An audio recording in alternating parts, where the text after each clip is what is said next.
بسم اللہ الرحمن الرحیم۔ قرآن مجید کا 5واں پارہ۔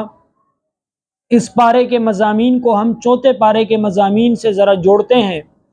چوتھے پارے کے آخر میں ایک سورت شروع ہوتی ہے، اس کا نام ہے سورۃ النساء، عورتوں کی سورت۔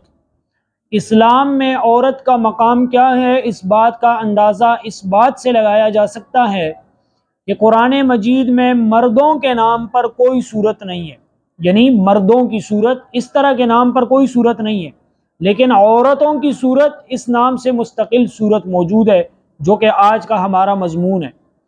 تو سورۃ النساء میں اللہ تعالیٰ نے سب سے پہلے تو عورتوں کے حقوق کو بیان کیا ہے، اس کے بعد اللہ تعالیٰ نے شادی، نکاح اور اس سے متعلقہ جتنے مسائل ہیں ان پر تفصیل سے کلام فرمایا ہے۔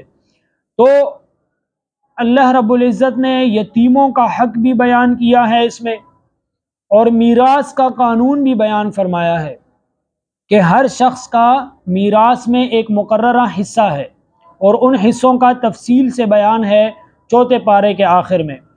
اس کے بعد اللہ تعالیٰ نے اس پارے کے چوتھے پارے کے آخر میں محرمات کا ذکر کیا ہے۔ محرمات سے مراد وہ عورتیں ہیں جن سے نکاح نہیں ہو سکتا۔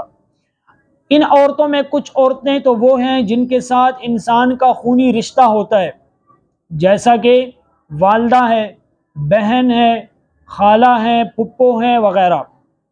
تو یہ جو نسبی رشتے ہیں ان سے بھی نکاح نہیں ہو سکتا۔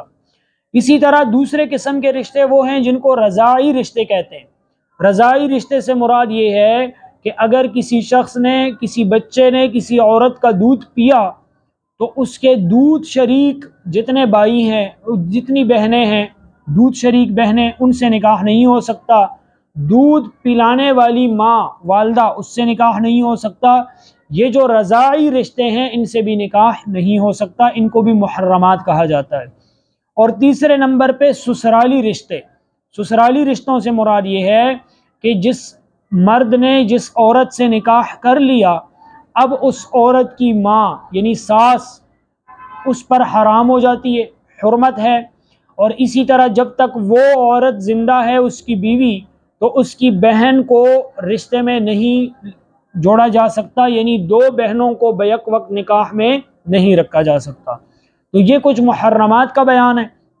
پھر آگے اللہ تعالیٰ نے فرمایا کہ جو عورتیں تفصیل کے ساتھ حرام کر دی گئیں، ان عورتوں کے علاوہ جتنی مسلمان عورتیں ہیں ان سے شادی کی جا سکتی ہے، نکاح ہو سکتا ہے، اور اہل کتاب کی عورتوں سے بھی مسلمان نکاح کر سکتے ہیں۔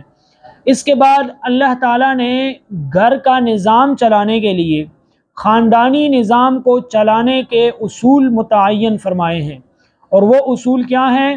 الرجال قوامون علی النساء، مرد جو ہیں وہ عورتوں پر فضیلت رکھتے ہیں، اس لیے گھریلو معاملات میں، خاندانی معاملات میں مرد کو فیصلہ کن طور پر عورت پر ایک طرح کا فیصلہ کن بنا دیا گیا، یعنی وہ فیصلہ کرنے والا ہے۔ اس کو حاکم کے الفاظ سے بھی تعبیر کیا جا سکتا ہے، اس کو حکمران کے الفاظ سے بھی تعبیر کیا جا سکتا ہے، لیکن یہ حکمرانی اور یہ فضیلت عورتوں پر ظلم کرنے کے لیے نہیں، بلکہ مرد کی اس لیے ہے کہ اس میں فیصلہ کرنے کی طاقت زیادہ ہوتی ہے، اور ویسے بھی فطرتاً مرد عورت کے مقابلے میں زیادہ صلاحیتیں رکھنے والا ہوتا ہے۔ تو یہ فضیلت مرد کی بیان کی۔ پھر آگے فرمایا کہ اگر کہیں پر نکاح کرنے کے بعد مرد اور عورت میں نباہ نہ آ رہا ہو، تعلق نہ بن رہا ہو، تو اس کے طریقے ارشاد فرمائے ہیں کہ اس کے طریقے کیا ہیں؟ فَعِظُوهُنَّ، پہلے مرحلے میں عورت کو سمجھایا جائے، اس کو تلقین کی جائے، اس کو نکاح کی اہمیت بتائی جائے، اس کو اپنے فرائض کی دہانی کرائی جائے اور اپنے حقوق بتائے جائیں۔ اگر وہ اس طرح سمجھانے سے سمجھ جاتی ہے تو معاملات سدھر جائیں گے، اگر نہیں سمجھتی تو پھر دوسرا حکم کیا ہے؟ وَاهْجُرُوهُنَّ فِي الْمَضَاجِعِ، پھر ناراضگی اختیار کرنی چاہیے، مرد کو بستر الگ کرنا چاہیے، اور اگر اس سے بھی کام نہیں چلتا تو پھر فرمایا وَاضْرِبُوهُنَّ پھر شرعی حدود کے اندر رہتے ہوئے کچھ سزا دی جائے عورت کو۔ اگر ان تمام مراحل پہ چل کر بھی عورت اور مرد میں نباہ نہیں آتا، تعلق نہیں بنتا، تو پھر آخری آپشن کے طور پر طلاق کا راستہ موجود ہے، جس سے مرد اور عورت میں علیحدگی ہو جاتی ہے۔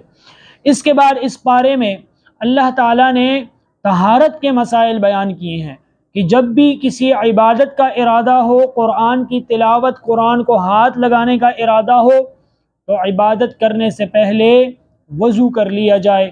وضو کا طریقہ تفصیل سے بیان فرمایا، اور اس کے بعد فرمایا کہ اگر تمہیں کہیں پر پانی میسر نہ ہو یا پانی استعمال کرنا منع ہو، تو اس صورت میں تیمم کی عظیم نعمت اللہ کی طرف سے عطا فرمائی گئی کہ پاک مٹی سے ہاتھ لگا کر مسح کر کے تیمم کیا جائے، تو اس سے بھی اسی طرح طہارت حاصل ہو جائے گی جس طرح وضو کرنے سے حاصل ہوتی ہے۔